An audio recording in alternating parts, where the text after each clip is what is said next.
Welcome to the Arsenal Show. We are live. Arsenal sit top of the league after demolishing Brighton 2-0. I was going to say demolishing. Maybe demolishing wasn't the right word, but we played them off the park. De Zerbi said this was the best team we have played this season. Says a lot, especially when Arsenal play Brighton at their own game. Very high press, very intense. And I personally don't think that all of our players are getting the credit they deserve for the other day. There was some very good performances, and just because the stats were not put on the board, there's sort of people are questioning how they played. But we'll get into that today. We're going to be going deeper into the win against Brighton. We're going to be looking at the latest transfer news and the latest news coming out of Arsenal. I'm joined by Steve Caton. How are you doing, Steve? Yeah, how you doing, Kieran? Very, very, very well, mate. Very well. Yeah, like you said, mate. Arsenal moving through the gears, very smoothly indeed. It seems, doesn't it? We're starting to, we still ain't like, what you would call full pelt, but no, we're definitely moving, in the right direction. And I think what's good to see now. We was all wondering where this. Where Arteta was going to go with this new system, and was the fluidity going to, match this new, sort of not sort of slow paced, with a pragmatic sort of way of coming, like playing from the back, up. But was we going to see that, that fluency up front that we was used to seeing last season? And I think it's coming, mate. I really do think it's coming. I think, I often wondered, was we just going to be a slow pace thing, and was we not going to win, use the wings as much? But, especially like last few games, Odegaard starting to purr, Saka starting to get more involved, Martinelli starting to get more involved. It's looking good, mate. I'm quite excited. And we're not being really. I mean, we'll get into it, but again, we're not really being talked about. I think we're not getting enough. You mentioned some players not getting enough credit, and I agree with you 100%. But I just don't think from like pundits, people on the radio, rival fan, and even to some degree, a lot of Arsenal fans, they're not giving the team, some of the credit they deserve. So yeah, maybe we'll get into more of that tonight. And you out there, in the comments and stuff, come over and tell us your views. So because it'd be interesting to see what they think. Yeah, no, definitely. I agree.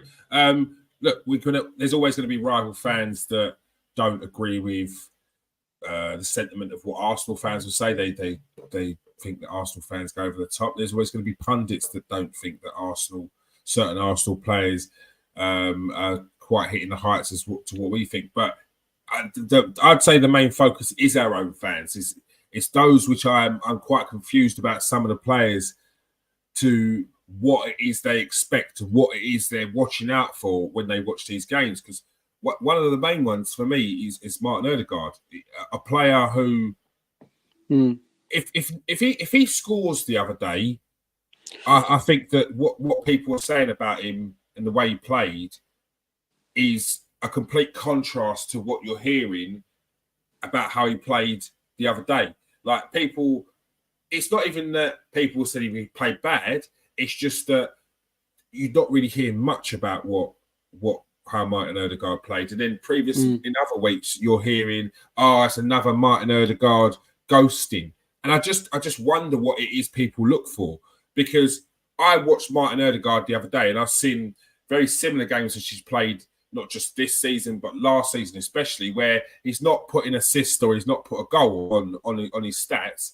And then people either won't mention him or will talk about him in a way which is kind of that he's not done enough, that they want more.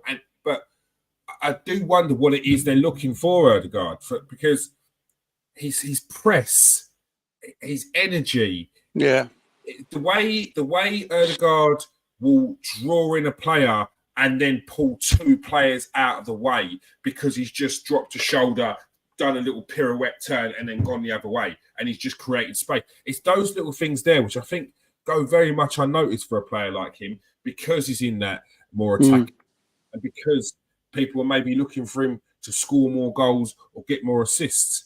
But this is someone who contributed to nearly 20, 25, 26 goals last season alone. So I know there's an expectation there, but I do think he's getting near there. I do think it won't be too long until we start seeing him score those goals and put contributions on the board.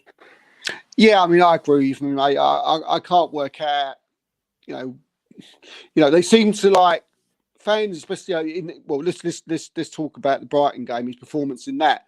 I mean, fans seem to be more focused on the fact that there was a couple of times when maybe he should have shot before he did.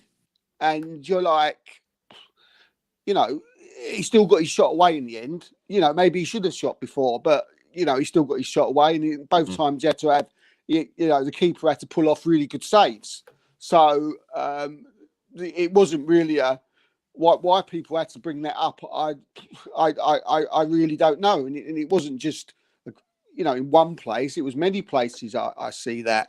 I mean, look, I mean, he's Arsenal's captain.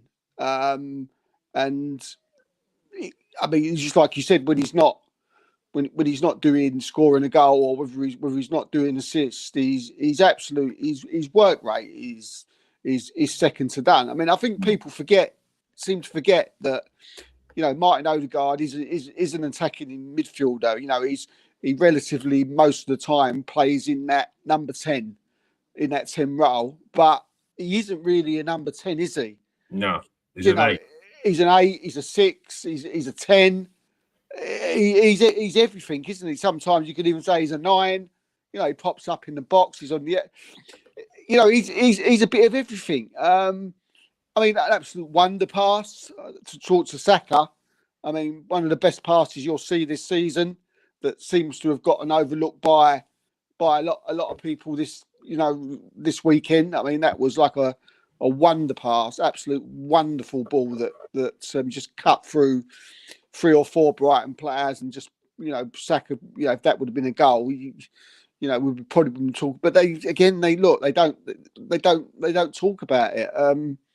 No, for me, Odegaard was quality. As I say, he was close to, you know, being my man of the match. Yeah, and as I say, it's, you know, you've got to look at his all-round game, you know, because he's, as I say, some people look at him. We spoke about it last week. You know, has he scored a goal? Has he got an assist? Oh no, he hasn't. He's had a bad game. You know, people need to look at his all-round performance. I mean, I mean, there's this argument that we keep this comparison of, you know, of Kevin De Bruyne and Odegaard. Look, we're not saying he's there yet, but in essence, they're a little bit different. Do you know what I mean? Yeah, they are different. You know, Odegaard. I mean, if you're talking work rate, you know, if Kevin De Bruyne is having a bad game, not scoring and not assist, he's not doing much else. You know, Martin Odegaard's work rate is like up there to De Bruyne's is down here, but De Bruyne is, when he's on the ball, is just, you know, one of the best midfield players that the Premier League's ever seen. But yeah, what people got to do, mate, they've got to look at his all-round game and stop looking at, you know, whether he scored or his assist, because yeah, he deserves a lot more credit than what he's getting. Do you think that's a thing which, because Mark Noble spoke about it last week, where he came out and said that a lot of fans, I'm not sure what they're looking out for. It seems to be moments that people look for. I think I brought it up last week. People looking out for moments. They're not looking out for the whole game. The way the players played across the 90 minutes. It's if they haven't put a notch on the bedpost, it doesn't count. It's gone a bit. Who are the people making the most noise? Yeah, I mean, look, he's absolutely right, and I think Mark Noble, someone, you know, I respect very highly in the game. Do you know what I mean? He knows what he's talking about. You know, been in the game a long while, very, very well respected, and yeah, look, he's right. I mean, football's about components, isn't it? Do you know what I mean? Just, you know, you got to contribute to a team. You know, it's all about contributing during the game. So if you're not scoring and you're not assisting, you know, you may be doing something else, you know, during that game that's allowing other players to score and assist. Whether it's an assist to an assist, whether it's going into an area where you're taking a player out of that area because they're marking you, and it lets a Martinelli, a Saka, or a Jesus in to go and score a goal. Now, when we're watching games, we're looking for that. Maybe we're anoraks, mate. Maybe we're Arsenal fans, and you know we're looking at every single like move and where they're going. I mean, I am a little bit like that, but I think the majority of fans, you know, Arsenal fans and just fans of a whole, don't do that. If you're not scoring, if you're not assisting, then you've had a bad game, and that's to be said about. You know, I've seen people on YouTube who try and fool like fans that they know a lot about football. You know, without mentioning any names, they're well-known names. You will go on YouTube. They have the big podcasts, big channels, and I'm not talking about. Well, yeah, maybe AF Arsenal Fan TV is one, but there's others, and they'll try and fool you that they know what they're talking about. But it'll always be the same talk. Oh, he didn't score today. He needs to assist more. He needs to score. He needs to do the assist. Oh, you know what? It's always that. It's never. It's never ever. They never ever turn around and say, "Oh, he works hard." Or the run to spaces he was running in. You know, the way he was holding up the ball. You know, letting other play. So these people are fooling you. You know, these people are fooling you out there because I watch them. Me and you've watched football a long time, and I listen to them. And believe me, these people, and you know the channels, you know the podcasts, just the big ones, they're fooling you. They're fooling you. You know, take away all that and just watch the game for what it is. And if a player's not doing what you expect them to do, have a look again, have a second look, and have a look around the pitch and see where else they're going, see where they're moving, see where they're going. Because everybody can't have a good game every week. But it's like Arsenal may win every game, you know, but if a certain player's doing something that's contributing to that game, look, Granit Xhaka is a good, you know, is a good thing, you know, like, you know, there were some seasons where, or other players where he was, especially under Mikel Arteta, where, oh, he hasn't scored, he has an assist, he hasn't scored, he has an assist. Same with a little bit with Emery, he hasn't scored, he has an assist. Same with Wenger, he hasn't scored, he has an assist. The guy was first name, he was never off the team sheet. So why? Ask yourself why.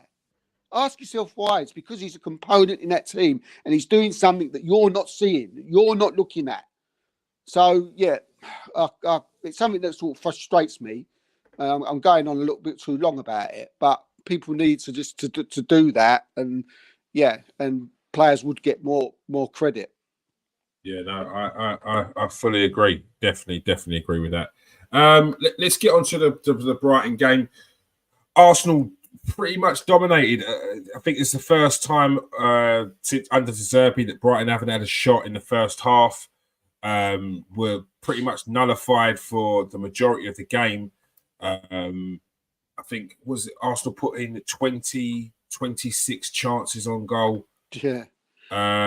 Against Brighton's 9, against Brighton's 6. Sorry, so it's 26 shots on goal. Brighton's 6. Brighton had only one shot on target, which was an easy gathered in by Raya from a header. And 9 shots on target from Arsenal. 48% possession in the end, but I mean the stats are slightly off there because I think in the end Arsenal allowed Brighton to have that time on the ball because they knew there was no danger in the end. And they did Arsenal's very pragmatic second half jobby. In moments in the game. So a very, very solid performance from Arsenal. One of the best we've seen this season. Yeah. I completely understand where people are coming from, where they feel like we need to be more clinical, and we do. But I do think that we've got a Martinelli who's having a bit of a purple patch, but still putting in a lot of hard work and still being able to dribble past players. It's just that final ball.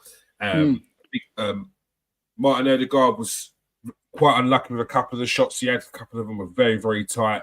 And I still don't think every player is at their best all at the same time. And I do think that is definitely to come. What was your thoughts on the game, Steve? Yeah, I mean, I thought we looked very, very confident in everything that we did right from the final whistle, and that was, in nearly every area. There was a couple of areas that I was a bit worried about. I totally agree with you that maybe we could have been a bit more clinical, but when we've started to play, I felt really confident watching the game.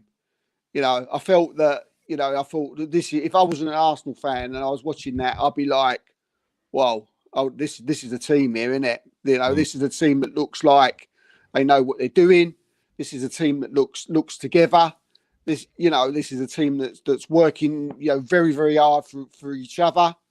And that, when you look at that from maybe try and look at it from another fan's point of view, that can only excite you as a fan, because that's our team, and you're like, then you start thinking about where you can go and where you're going, and I'm getting really excited now about where we can go. You mentioned, just while it's in my head, you mentioned Martinelli there. I feel we've got some unfair stick. He seemed to got quite a few stick. People were saying, God, Martinelli had one of his worst games. And I was like, I don't agree. I totally didn't agree. I totally didn't. When he got the ball and he was running at people, I was like, we got our Martinelli back. But again, similar to the Odegaard thing, things that I've heard, things that I've listened to and people speak, I've heard people say, but he didn't do this and that's got to be better. But to me, when he got the ball, he looked like he was up for it. I mean, I was like forward in my chair and like closer to the TV, because I was like, something could happen here. And I thought, but okay, he's finishing, his end product was a little bit off, but he looked very confident with everything else he's in. I mean, I was watching the pod, I'm not going to mention the name again, and they were saying they wasn't surprised that he was taken off. And I was like, I don't get that. I don't get that. Maybe if he was knackered or something, and maybe Arteta, he was tired, he was breathing, and maybe okay. But to say that because of his performance, that I was surprised, I wasn't surprised at all that Martinelli was taken off. I thought that was really bang out of order, and I thought that was totally wrong, because I didn't see that at all. But yeah, I mean, it was good. I mean, the midfield, I mean, it's starting to come together now, isn't it? I mean, you got Declan Rice. Let's start off with this. Let's introduce it because it deserves an introduction. Declan Rice and Kai Havertz partnership seems to be coming together. I mean, Declan Rice looks like the kind of player who run through a brick wall for the team already, and Kai Havertz has got that goal on the ball, and that he just seems to be doing the right things, the right pass. Yeah, ball retention is very good. He's a very intelligent player. Something that we was talking about earlier on in the season. But now that he's had his goals, all of a sudden, this is the Kai Havertz that people were talking about. Whereas he was playing like this previously. Yes, maybe he's got a little bit more confidence in his game, which is understandable. He's hit 5 goals in 6 games. Yeah. But this we were seeing this before. It's just he wasn't maybe putting it in the back of the net, or people weren't putting away the chances that he was putting on a plate for him. What's your tell me your give me your breakdown of the partnership of Rice and Havertz at the moment? Yeah, I mean, I think it's coming along nicely, mate. I mean, I think ever since like the 3rd game of the season, I mean, I know Havertz. People saying, in the last 10 games, Kai Havertz has now started to do a little bit, and I'm like, no. I mean, you're saying he's played bad for the last 10 games. That's people's reasoning to say that. It's the standard. This is what I was talking about. Like Kai Havertz before, it's like validating that what you were saying before is that Kai Havertz was no good. No. And now what we're seeing is the Kai Havertz we're talking about. I've seen it quite a lot. No. What that is exactly what I was saying, without repeating myself, going through it again a few minutes ago, about certain people who Arsenal fans think that they know everything about football and they listen to, all of a sudden come on and say, Kai's not the man, we should have bought Kai, come 65 million, I just don't think he's the one. This is just now they're coming out with the bullshit, right? Because they know that he's been proving you wrong, and that's why they say it. And they're I the saw people. someone do it about Vieira earlier on. 35 million could have been spent elsewhere about Fabio Vieira. But this was the same Fabio Vieira that they were saying that Kai Havertz needs to be more like when he comes off the bench or when he plays for Arsenal. So there's always seems to be something wrong. There's always seems to be someone pointing out something. He's 24 years old. He's younger than Eddie Nketiah, which shocked me. Mm-hmm. Right? He's a young man. He's a young boy. Right? He's only just started in his career. You know, let me tell you something. Right?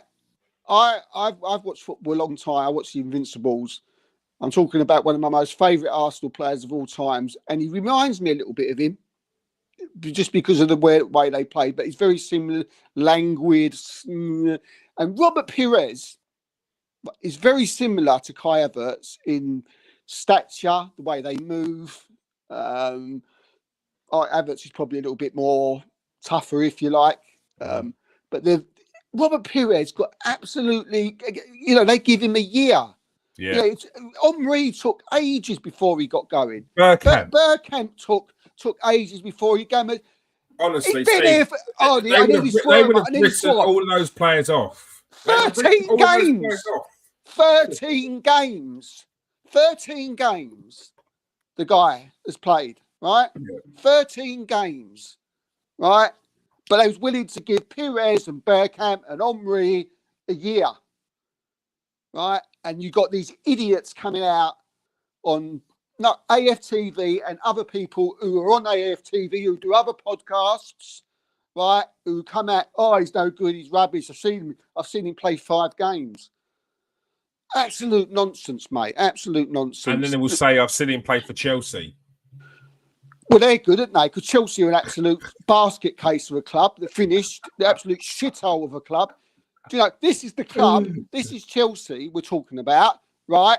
Who said that De Bruyne and Salah was shit. And they sold them.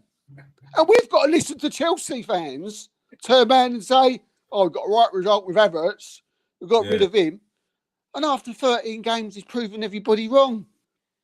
He's very similar to what he does. Rice needs Havertz. Havertz needs Rice.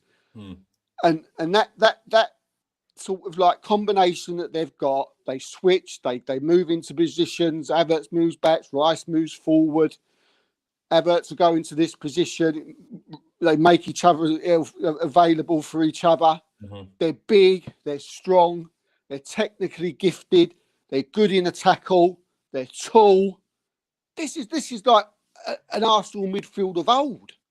This is like how it used to be. Yeah, athletic and can play. Yeah, look, we had I'm not talking Jack Wilshere, great players, but we always needed more with them. It wasn't enough. Ray Parlour was great, but it was like, we needed Santi Cazorla, but we never was up there with them. Do you know what I mean? There was great players, some brilliant Santi Cazorla, one of the most gifted players you ever see, but there was always something missing. You get the feeling with Declan Rice and Kai Havertz and Martin Odegaard, right, that there's something starting to brew. There's starting something to come. I mean, we had the conversation. Oh, please don't get me started on the Rice Rodri conversation, please. Please don't even get me started. But I love Kevin. Tonight, if you want Super 6 show, go and watch it. KS1 TV. It's on. You'll be able to watch it now. I love him to death, but please don't tell me Rodri is better than Declan Rice, because he's nowhere near it. But nowhere near it. But what my problem is, because look, you can say that Rodri is better than Declan Rice, yeah. But what people seem to get confused. But what is he better than that? That would be my question. Because we had this last season, yeah, with Martin Odegaard, and because the two best midfielders in the league were Odegaard and De Bruyne, and we're saying, look what Odegaard's doing. He's putting up De Bruyne numbers, yeah? People mistake that for us saying that right now, this player is a better player. So people will turn around and say, Arsenal fans are saying that Martin Odegaard is a better player than De Bruyne. He's not even in the same conversation as De Bruyne. It's like that's not what we're saying. It's not what we're And saying. with Rodri's one of the best midfielders in the world. But Is Rice. Declan Rice is the most informed central midfielder in Europe. He's the most informed central midfielder in Europe. Look, Liverpool are missing a midfielder. They would die to have Rice. Rodri, how long's he got left at Man City? They wanted Declan Rice, and if West Ham would have dropped the price, they would have probably had because we wanted Arsenal, but they would have fought tooth and nail to get Declan Rice because they know what he brings to the team. Man United need a Declan Rice. Everyone needs a Declan Rice. This guy.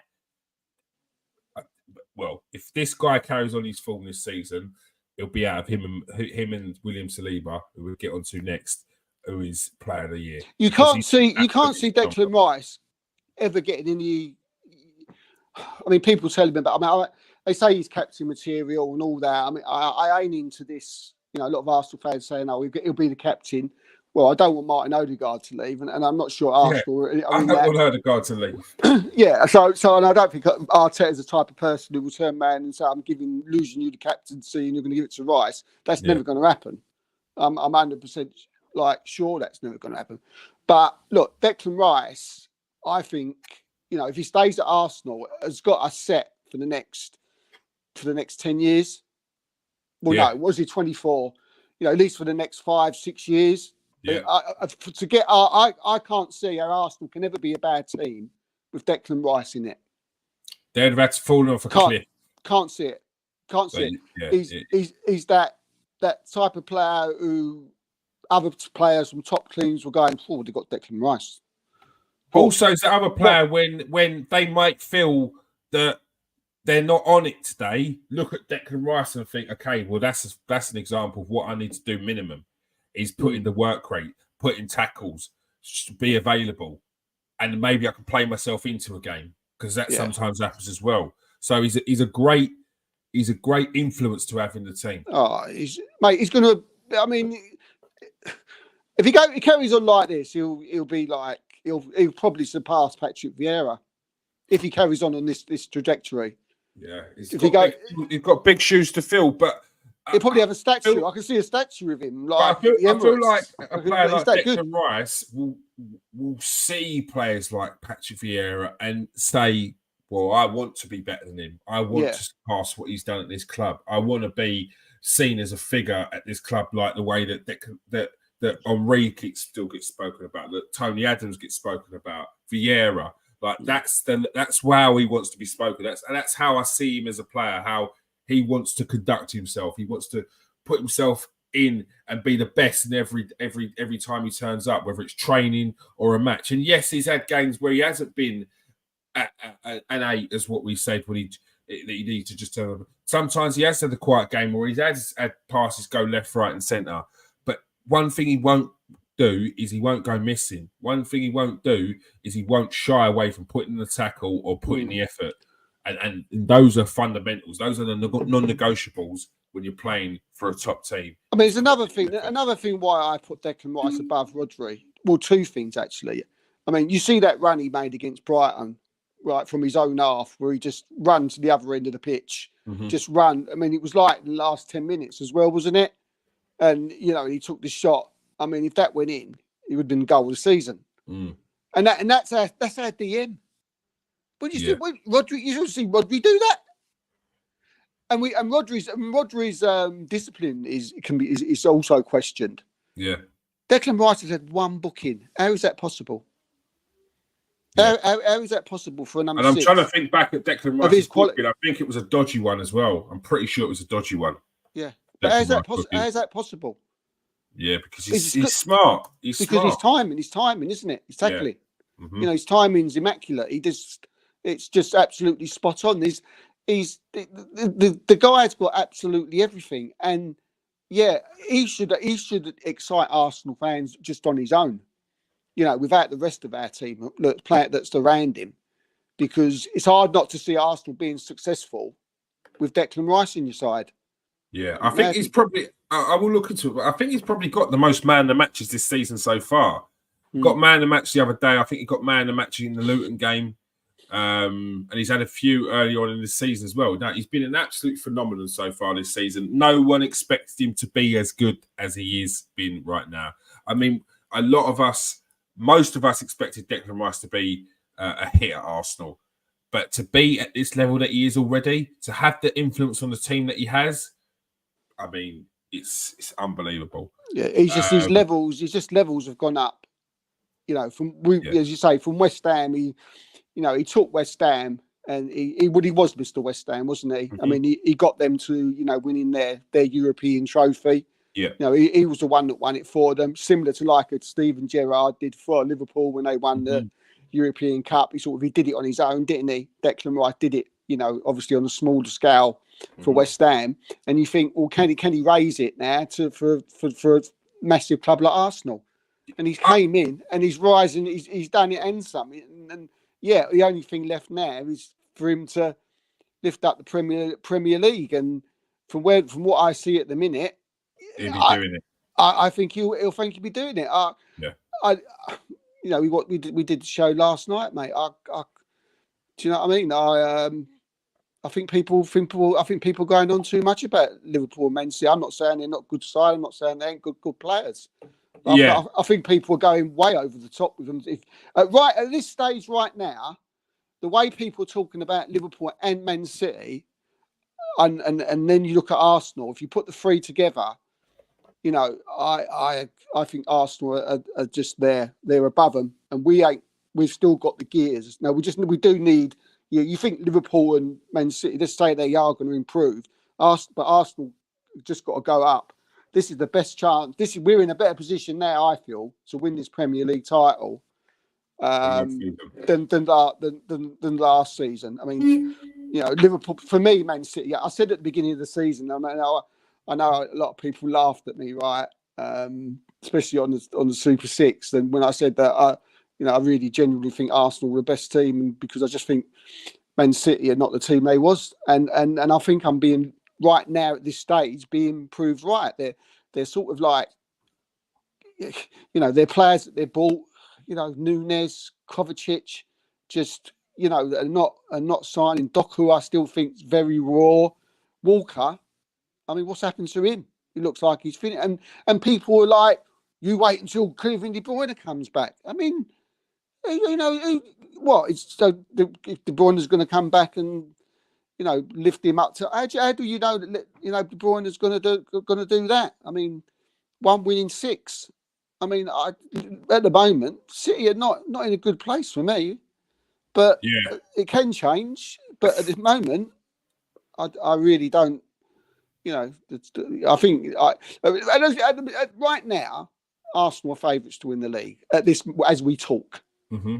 As we talk, after Christmas or month in January, a lot of games to be played. It might change, but right now, Arsenal will that for me, favourites to win the Premier League. Whether they will or not is another thing. But a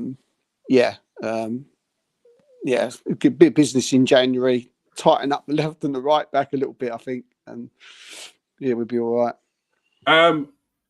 For me, Liverpool are in the conversation, but I don't see how people feel like Liverpool are above Arsenal in this. No, I get the experience, I get that, but it's not like Jurgen Klopp's going to stick his boots on and start playing, and that's Liverpool's problem. I don't think it's a case of an experience thing right now. I think it's more of a case of a personnel thing. I don't think Liverpool have the midfield to win this league. Don't. I said at the start of the season, they've got, and I understand, I completely get where Farrell was coming from. They want to try it a different way, but they need a Declan Rice. They need a player like a Declan Rice. If it's not Declan Rice, they need a Declan Rice, a Kimmich. They need a player who can win the ball and play out. Yeah. Okay, they don't want a Fabinho. Okay, they don't want a Henderson or a Milner. But there's players out there that can win that ball and play out. Don't most teams that win the title have that player though, Kears? Of course they do. Why do you think Man City have Rodri? Yeah, and when they don't have Rodri, they're a different team. Yeah, this was my point, right? It's all right saying we can play a different way, but you still have to have that, you know, that number 6 who's like, you know, a force, you know, His focus is who's for the team. Like, he's to win that ball, stop them from scoring, and start attacks. That's all right, the though. focus. That's all right if you've got Salah doing it all the time. You know, they've got Darwin Núñez as their number 9, who at the moment can't hit, score. I can't hit a barn door. Yeah. That's all right saying, oh, we want to play that way. Look, if Liverpool had a Gabriel Jesus up front, then maybe you could get away with it a little bit. But even then, I still think to win, again, it's just my opinion. No one else's. You know, who am I to question Jurgen Klopp? You know, Farrell says Klopp wants this. But for me, personally, I think to win the title, you need someone like a Rodri. You need a Declan Rice. Yeah, you I know, think you do. You need someone like that in that number 6 position. McAllister's not going to win you the Premier League. Exactly. Exactly. And it's the games where it's a struggle. It's a 1-0. It's a 2-1. And who comes up with a go out of nowhere? Rodri. Who comes up with a go out of nowhere? Declan Rice. And that they're the players. They're the game changers. Like, Man City had it previously. It weren't quite a Rodri, but they had it with a company. They had that leader in their team. Do you know what? It's not happening tonight. On my shoulders, and I'm going to score a 25-yard screamer. I'm going to put this tackle in. It's going to stop you from scoring, and you've dominated us today. But these challenges have stopped it. It's certain players in teams that make a difference. That are the difference. And I think Declan Rice is ours. So. Yeah, but this was my point I was trying to make last night on the Super 6, that, you know, if you're going to try and play that way Klopp wants to play, then you've got your left. All your players have got to score at least 15 goals each who are in that offensive. Offensive player. And for me, I can't see McAllister getting 15. I can't see, Núñez getting 15 at this rate. Diaz, I can't. Going back to what Chelsea are, I can't see them getting that amount of. Look, if they Casado, I mean, I playing in the number 6 for Liverpool could have worked. I think he's made it right. Yeah. You know that they went for him, so and he would maybe have been that Declan Rice Rodri character. I mean, he's gone into Chelsea, and what's happened to most players that go to Chelsea kill them, especially in the last few years, and it's turning out to be that they're killing Casado because he's been absolute pants since he's. I'm still waiting for Enzo Fernandez to turn up. If any Chelsea fans are out there trying to tell me that Enzo Fernandez would be more of an influence a bigger influence to Chelsea than Declan Rice for Arsenal, I'm still waiting for Fernandez. Yeah. So there's weaknesses, isn't there, kids? There's weaknesses in that midfield for Liverpool, and there's weaknesses up front in Núñez at the moment. And I can't. And as you say, and even then, Farrell mentioned last night that they still need a central defender because Mappet's out for the foreseeable. Yeah. So there's a lot of problems there. You look at Arsenal, there ain't. You get Partey and Timber back, you think, whoa, okay. And when you break down Liverpool's team, take out the established stars, because Liverpool are in the middle of a rebuild. They're a lot further on than Chelsea are. But you break down that Liverpool team, it's not far off what Chelsea have got. They've got Szoboszlai, potential. Gravenberch, potential. He's a good player. Núñez, potential. These are all good players, but their potential. They may be further in their development than some of the Chelsea players, a Manduki or a Mudryk, but they're still not close to the finished article. They've still got a very long way to go to see whether Szoboszlai is the player that everyone expects him to be, whether it's that player, whether McAllister develops into this expansive, deep-lying, creative midfielder that Liverpool are hoping that he turns into. And plus, they need to replace players like Van Dijk, who is a different player compared since his injury. The Joe Gomez, Is he just going to be a squad player and come in when he's not injured, or is he going to be that first team player that he should be, but he's injured all the time? Konate, another very good defender, but he's always injured. So they need to bring players to replace their older players, and they're bringing it. They are bringing in some young talented players, but they are not there yet. They're not. Arsenal went out and bought Zinchenko, established. Gabriel Jesus, established. Declan Rice, established. And their potential is Kai Havertz. Their potential is Martinelli and Saka, who've been doing it for the last 2 or 3 seasons. Yeah. Yes, we've still got potential in the Vieiras and the Jakob Kiwiors, but overall, the ones who are the potential that you can compare them to the positions that Chelsea and Liverpool are in, they're well more established. Yeah, our potentials are already there, aren't they? Our potential. It's like, I mean, I like Harvey Elliott. I mean, I didn't used to rate him, but the last last season and a half, I'd say, he's upped his levels. He has upped his game, but I don't think he's ever going to get to like, first team Liverpool title level week in, week out. Yeah, I don't think he's that. I don't think he's. I mean, he's been there a long while now, and he still ain't there. You would have thought. I mean, I don't know how long Harvey Elliott's been there, but it seems like he's been there. And Curtis Jones have been there for a long while. Yeah, and they have improved, but still, you wouldn't say if they were starting every week, you would like if they were starting against Arsenal on Saturday, for instance, you'd be thinking, oh yeah, all right, that I love a bit of that. Yeah, I mean, it looks like Endo's going to be their number 6. Yeah, it's a great opportunity. Oh, definitely, mate. Definitely. I mean, it's a great opportunity for Arsenal, and I mean, if Liverpool play anywhere like anyway they did against Manchester United, then it's confident. But look, it's Anfield, and we just anything can happen. But I think Arsenal learned from last season. Arsenal are now starting to get better. If Arsenal can score a couple of goals, I think we can win it. I mean, if we can finish beat Christmas and have already beaten Liverpool and Man City, it'd be great. But at the same time, I wouldn't get even if we got beat by Liverpool, I wouldn't. What I'm saying tonight wouldn't change anything that I've said. I still wouldn't think.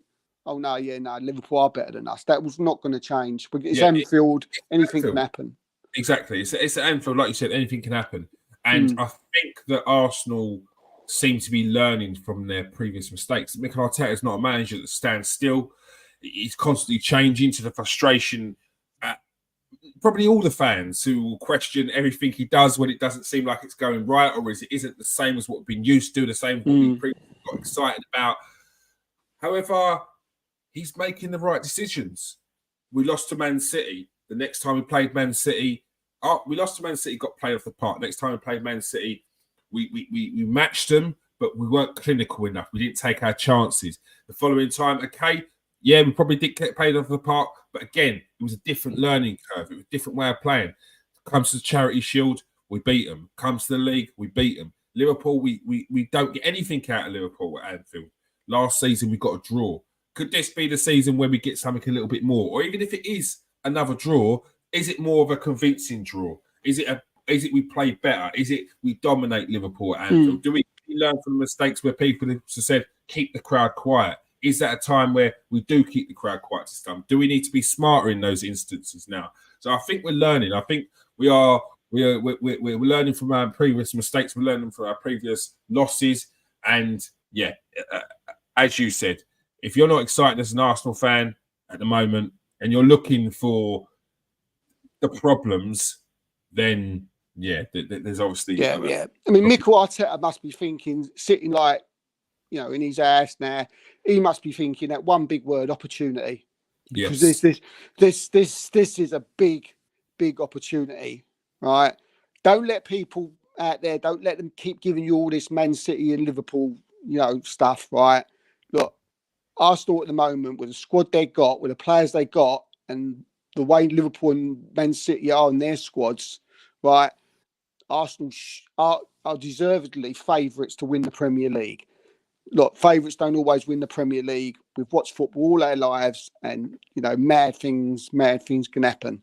We don't like to go on about injuries because everybody's got them, but you could use your best players. Something can happen to Rice. Something can happen to Saka.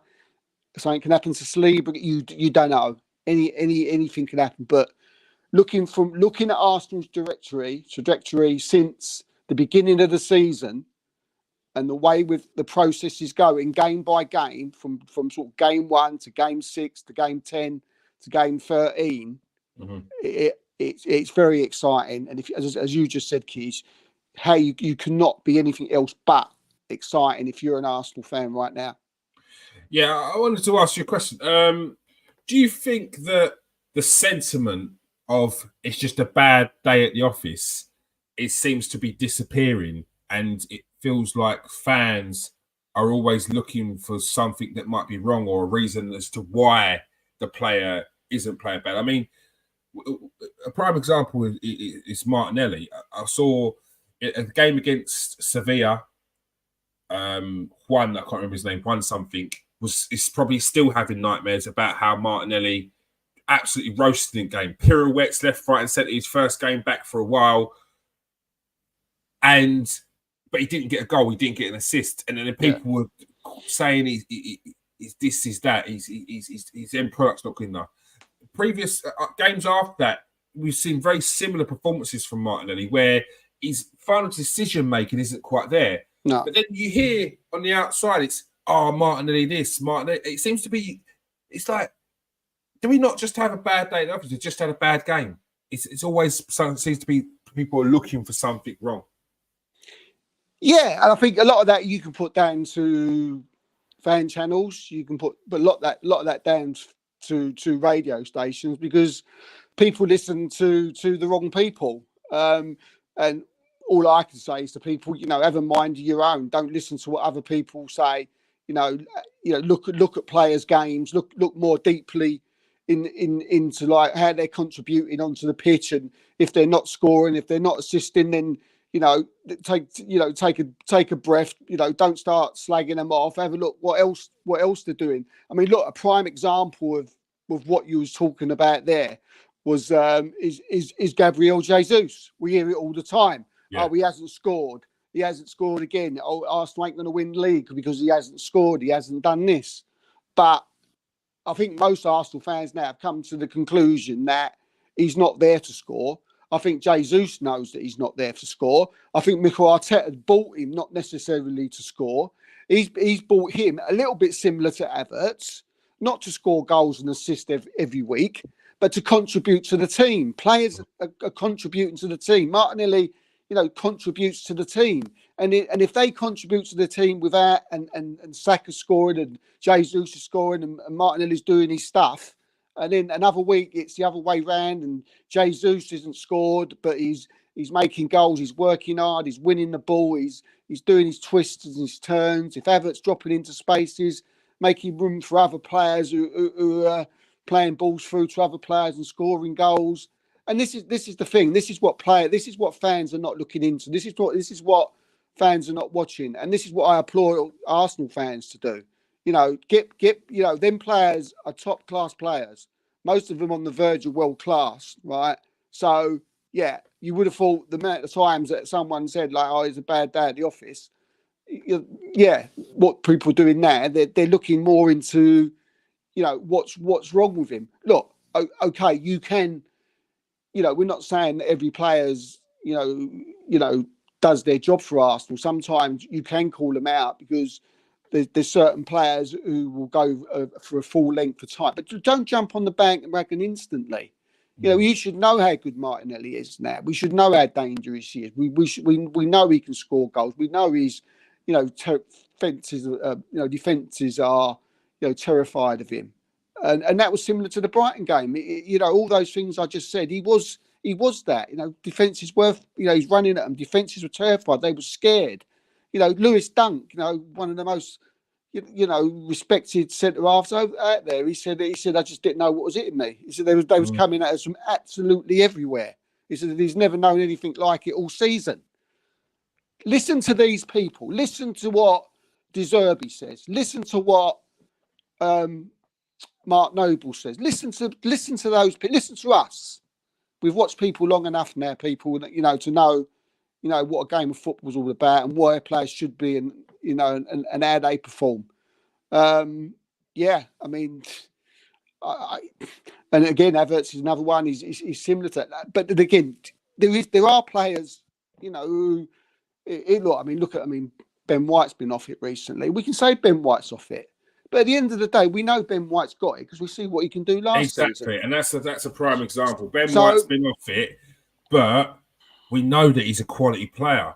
It's not an opportunity to dig out Ben White. No, we can turn him. We can say that that's about the third game you've not been. Or you can be constructive with your criticism and pick apart the things he's done wrong, and as you should. But then look into why. Then you can look into why he's the way he is. Instead of looking at he's done this, he's done that. Again, have a step back and say to yourself, okay, Ben's been a bit off this last 3-4 games. Mm-hmm. He's a bit. Why is he a bit off? So, like we've said on the show, we've said, okay, look, we're changing a new system. Yeah. Ben's getting used to the new system. Maybe Ben's taking longer to get used to the new system than some of the other players are. Is that not possible? Yeah. Ben's asked more to defend now. Ben's asked to play more from the back. We know that when you're asked to play more from the back and you're passing it around, you're going to be seen to make more mistakes because you're asked to do more difficult things. We see it with Thomas Partey last season. A lot of people saying, he's passing off. But you always made a good point, Kears, of saying that, but Arteta wants him to do that. He wants to take that risk. Same with David Raya, slagging Raya off, slagging him off, ripping to pieces. He's passing it to him. It's gone to another player, But he's told to do that. Mm-hmm. And yes, at the beginning, but if you've noticed recently, very, very, we always, and Ramsdale as well, they're all performing. Ray's passing was very good the other day. Exactly. Really good throw as well. So, why has Ben White been off? So it could be a number of those reasons. It could be because we're not as fluid down the flanks anymore. Or it could be because he come back from an injury and he's just playing himself back into it. It could be. I genuinely think, Kids, that he's just taking longer to get used to the system than others. Yeah, he probably is. But that's not. And when you look at it like that, they're not. None of them are going to hit the system and play it. All of a sudden at the same time at that instant, get it. Mm-hmm. There's going to be some that are going to take longer to get used to it than others. And maybe, and it's probably it probably is that he's just taking that little bit longer. Yeah. And so just give him a break. Give him a break. Let's not get too on his back. It's easy to get on the back. No, it is. It is easy to get on the bandwagon. But yeah, look, we're at this stage as Arsenal fans where we're very critical, aren't we? We're very, very critical of players. Yeah. Where our levels have raised so much that in a draw, we're looking at it like trying to pick apart the things that are wrong. That some people just have a bad day at the office. It happens every now and again. But as a whole, as a team, we're very consistent. And what I like as this team is as well is when one player's not on it as much, the other players seem to be picking them up. And it needed to happen this season like that as well, because I don't think we would be in the position we were if we needed every single player on the pitch to be hitting 8s, 9s and 10s, because I don't think we've had that so far this season. Because if we do, when we do, it's going to be absolutely devastating for people. It will be frightening if we have everyone on form. All right, let's get on to the transfer news now. Arsenal have recruited highly regarded Real Madrid scout Paulo Xavier as they look to unearth gems in South America for Mikel Arteta's squad. This highly regarded scout has been at Real Madrid for 7 years now and has moved to Arsenal. Steve, do you know much about this deal? No, I don't, unfortunately, mate. I mean, I've obviously seen it like everyone else does, but it sounds like a really good addition, doesn't it? And yeah, definitely. It does start making you think, it doesn't take like a genius to work out what he's been hired for.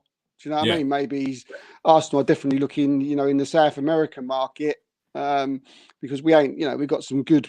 We've already got players like Martinelli. We've bought. I mean, he's forgotten now, isn't he? Marquinhos there. Yeah. And we've got Jesus and Gabriel, and there's a lot of talk about Marcos Leandro, who's, I mean, I wouldn't mind him. I've seen a few clips of him. He looks quality, but yeah, I mean, you can never argue too much, can you, about someone of that sort of ilk coming in. You could only be excited and start rubbing your hands together. And yeah, I mean, if you look at the players that have come in since he's been at Real Madrid, I'm sure they've had other scouts that have played their part in it, but Real Madrid are very well renowned for the Brazilians that they bring in. They've just recently brought in Endrick, little boxer tricks and little powerhouse centre forward that they've brought in. So yeah, no, look, I've been waiting a long time to see what Edu could bring in, or have his influence could have on the Brazilian market, and it seems like this is definitely going to make a difference. So I'll be interested to see. Yeah. Look, Russ has said Edu looks to have made a shrewd appointment there. And look, if you get anyone from Real Madrid, it's going to spark the interest of a lot of people. Exciting times to come. Another player has been moved. Another scout has been moved up in from within Arsenal as well. Sam Habel as well has been moved up into as the loan. Has been promoted to the loan manager of Arsenal. So the Arsenal making moves there, as their sporting director Ben Napier has moved on to Norwich in November.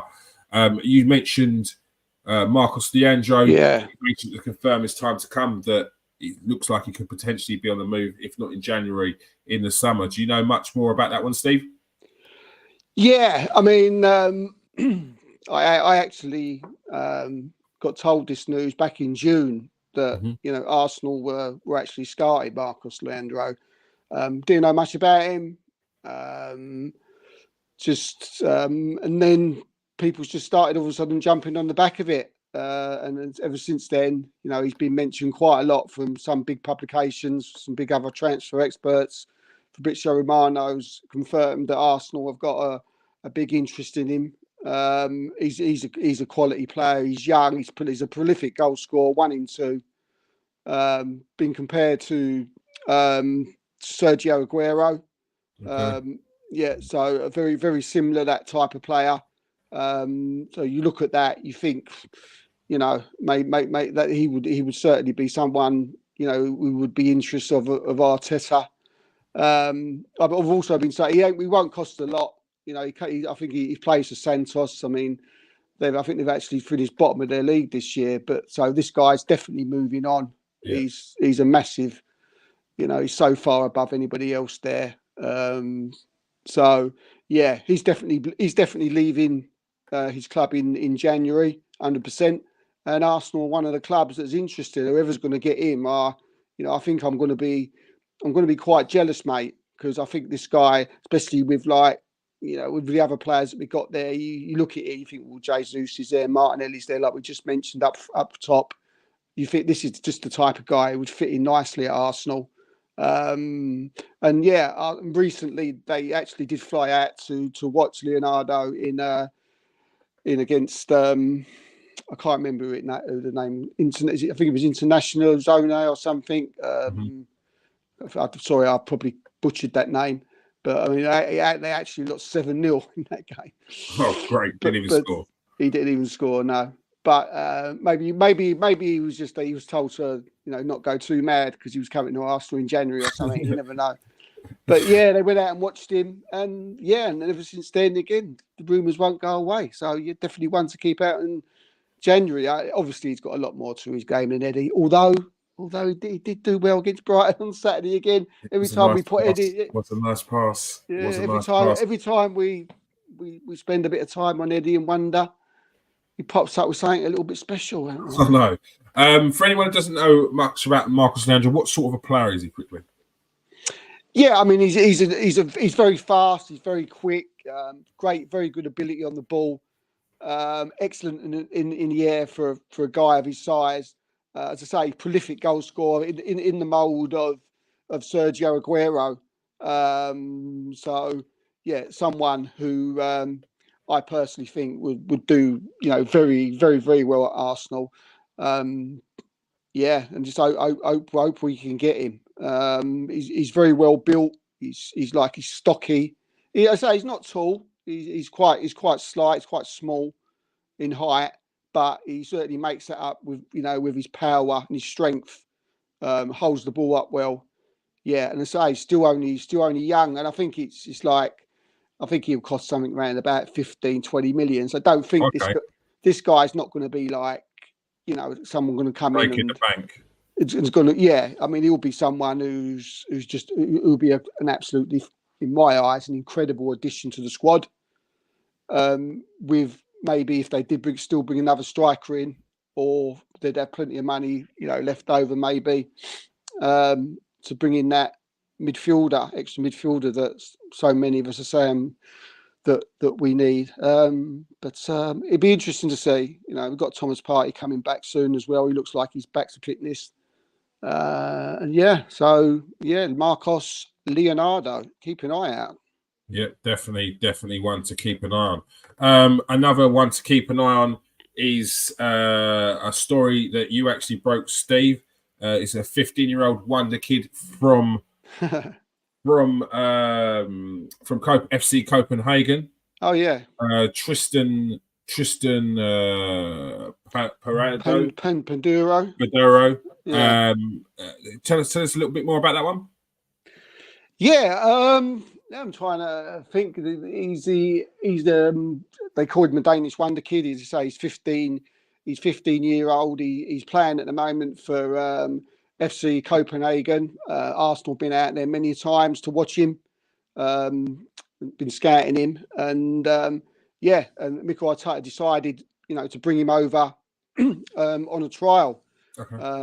He's, from what I've been told, he's impressed a lot, and he was invited to the Arsenal and Brighton game, and he was in the stadium the weekend in our 2-0 win against Robert De Zerbi's men. So yeah, again, a midfielder, very sort of versatile, can do a lot of things in the midfield. He's a bit of an all-rounder.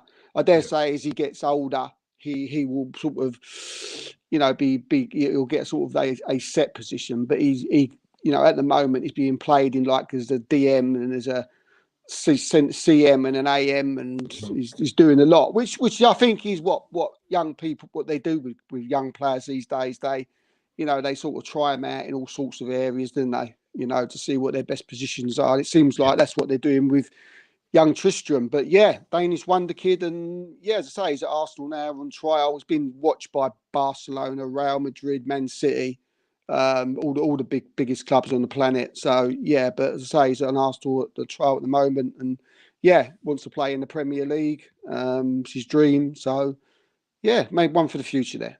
And last bit of transfer news: Crystal Palace are keen on Eddie Nketiah. Tell us a little bit about that one. Yeah, Eddie, Crystal Palace, interested in him. And look, I mean, Crystal Palace have been sort of looking at Eddie now for quite a long while. They're definitely in the market, this January for a striker. And if Arsenal do bring a striker in, you probably that will probably be, the curtains for Eddie Nketiah, most likely. But yeah, look, I mean, it'd be interesting. I mean, whether they'll be able to fall in, how much will Arsenal want? Will he go on a loan at first? But he's on a lot of wages. So, but yeah, look, this will all depend, especially if Arsenal bring someone in. Then, but Crystal Palace, look, they're very interested. Roy Hodgson, big fan. So. Yeah, it's an Arsenal to follow with Eddie. Do you know what I mean? I hate to see him not at Arsenal. He seems to be a fixture there now, but but he, like I just said, he keeps popping up every now and then to make you think. He keeps messing with your head. He keeps messing with your head. But we need to think bigger and better. For me, if he's happy to be on a third option, because I still do think we need a third option, but usually he's a youngster that's like not as established. But I don't think he is. Well, he's not. He wants to be first option. So yeah, I think it's time to move on. And I think it's time to cash in because people are still questioning, people are still guessing, people still there's a player in there. So yeah, I think he'll do well, Kit. I think I know a lot of people turned around and said, "Oh, you know, he's not a top 10." I think he is. I think like when you see the things that he's done, the goals he scored for Arsenal this season and last season, especially the back end, some of the, you know, especially like what he did the weekend against Brighton, that disguised pass to Havertz, and you know, he's a lot better than a Sheffield United or a Luton or a Burnley or or Nottingham Forest. He's more than that. He's an England international. Do you know what I mean? He's got his 30s. He's not. Do you know what I mean? He deserves to be looked upon a little bit. I think he deserves to be a little bit more respect than what some give him anyway. Do you know what I mean? He's. We do question him every now and then, but I think we only question him because we think of the level. Built him up there. Well, yeah, there's that. We have built him up there, but as I said, we're looking at Arsenal at a level, at Premier League title winning level now. Mm-hmm. Yeah, and you have to look at players that little bit more differently. Yeah, I agree. All right, that is all we have time for. Thank you very much for joining us tonight, Steve. Yeah, cheers, mate. Enjoyed it. Thank you. And for everyone who's joined us in the comment section, thank you for joining us tonight, Russ. If you are regular to the show, press that like, press that share button, and press that copy button. If you are new to the show, press that like, press that subscribe button. You'll catch us after every Arsenal game. Make sure you catch us on Mondays as well. Top show, the Super Six podcast. Gets a bit rowdy in there, but it's all love. It's all good. It's all good. It's all love. It's all good. It is all love. It's a good laugh.